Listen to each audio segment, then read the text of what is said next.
آج لوگ کہتے ہیں ہم مسلمان ہیں، تم کون ہو، دوسرے دھرم کے ماننے والے ہو، اٹھایا ریوالور اور ہلاک کر دیا اس دنیا سے، اس کا نام و نشان مٹا دیا۔ میرے بھائیو، میں کہنا چاہتا ہوں وہ مسلمان ہو ہی نہیں سکتا ہے۔ اللہ کا فرمان کیا ہے؟ من قتل نفسا بغیر نفس او فساد فی الارض فکأنما قتل الناس جميعا، جس نے ایک انسان کو قتل کر دیا اس نے پوری انسانیت کو قتل کر دیا۔ اللہ نے یہ نہیں فرمایا کہ آپ غیر مسلم کو مار کر کے اڑا دیجئے، اللہ نے پوری انسانیت کو کہا ہے آپ کسی کو قتل نہیں کر سکتے ہیں، کسی کو مار نہیں سکتے ہیں، بلکہ اللہ نے یہاں تک کہ فرما دیا کہ جو لوگ اللہ کو چھوڑ کر دوسروں کی عبادت کرتے ہیں تم ان کے معبود کو بھی برا بھلا مت کہو، ان کی مورتیوں کو بھی برا بھلا مت کہو۔ اللہ تبارک و تعالی فرماتا ہے لا تسبوا الذین یدعون من دون اللہ، جو اللہ کو چھوڑ کر دوسروں کی عبادت کرتے ہیں تم ان کے معبودوں کو برا بھلا مت کہو۔ کیوں نہیں کہو؟ اس لیے کہ اگر تم ان کے معبود کو برا بھلا کہو گے تو تمہارے اللہ کے بارے میں بھی وہ برا بھلا کہے گا۔ تو اللہ تبارک و تعالی نے جس سے اللہ تبارک و تعالی نے جہاں یہ منع فرمایا ہے کہ تم ان کے معبود تک کو برا بھلا نہ کہو، وہ اللہ کیسے اجازت دے سکتا ہے کہ تم ناحق کسی کی جان لے لو؟ وہ اللہ یہ کیسے اجازت دے سکتا ہے کہ تم ناحق کسی کو قتل کر دو؟ میرے بھائیو، میں یہ بتانا چاہتا ہوں کہ اسلام شانتی پوروک دھرم ہے، اسلام شانتی پوروک مذہب ہے، یہاں تک کہ اسلام کے اندر اتنا شانتی ہے، اتنا بہتر دھرم ہے کہ ایک پرانے زمانے کے اندر ایک بدچلن عورت تھی، ایک فاحشہ عورت تھی، ایک گنہگار عورت تھی جو عبادت گزار بندہ نہیں تھی، لیکن انہوں نے ایک مرتبہ ایک کتے کو پانی پلا دیا، اللہ رب العالمین نے اس کو جنت کے اندر داخل کر دیا۔ یہ ہے اسلام کہ ایک زانیہ عورت جو ہمیشہ گناہوں کے اندر ملوث ہے، ایک کتے کو پانی پلانے کی وجہ سے اللہ نے اسے جنت کے اندر داخل کر دیا۔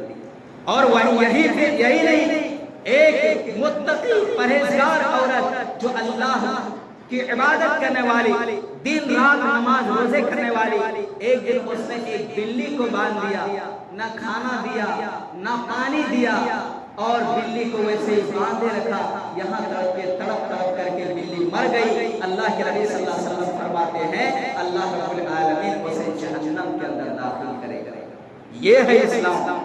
کسی کے ساتھ اسلام ناانصافی نہ کرتا، چاہے وہ انسان ہو یا جانور ہو، ہر ایک کے ساتھ اسلام انصاف کرتا ہے، ہر ایک کے ساتھ اسلام اچھا برتاؤ کرتا ہے۔ اسی لیے اللہ تبارک و تعالی فرماتا ہے ان الدین عند اللہ الاسلام، اللہ تبارک و تعالی کے نزدیک سب سے بہتر اگر دین ہے تو وہ دین اسلام ہے۔ اور اللہ کے نبی صلی اللہ علیہ وسلم ایک دوسری جگہ ارشاد فرماتے ہیں، بخاری شریف کی روایت ہے، انصر اخاک ظالما او مظلوما، تم اپنے بھائی کی مدد کرو چاہے وہ ظالم ہو یا مظلوم ہو۔ تو صحابہ نے پوچھا اللہ کے نبی صلی اللہ علیہ وسلم ہم اپنے بھائی کی تو مدد کر لیں گے، لیکن آپ کہہ رہے ہیں کہ ظالم ہو یا مظلوم ہو دونوں کی مدد کرو۔ چلو بھائی، جو مظلوم ہے جن کو مارا جا رہا ہے ہم ان کی مدد کر دیں گے، اس کے سپورٹ میں کھڑے ہو جائیں گے، ظالم کی مدد کیسے کریں؟ آخر ایک انسان ظلم کر رہا ہے، اگر ہم اس کی مدد کرنے لگ جائیں گے تو گویا کہ ہم بھی ظلم کر رہے ہیں۔ تو اللہ کے نبی صلی اللہ علیہ وسلم نے فرمایا نہیں، تم اپنے بھائی کی مدد کرو چاہے وہ ظالم ہو یا مظلوم ہو، یعنی اگر مظلوم ہو تو اس کا ساتھ دو، اس کا ساتھ دو، اس کے سپورٹ میں کھڑے رہو، اور اسی طریقے سے اگر تمہارا بھائی کسی پر ظلم کر رہا ہے تو ان کو ظلم کرنے سے روکو۔ یہ ہے تم اپنے ظالم بھائی کی مدد کرنا، یعنی انہیں ظلم نہ کرنے دو۔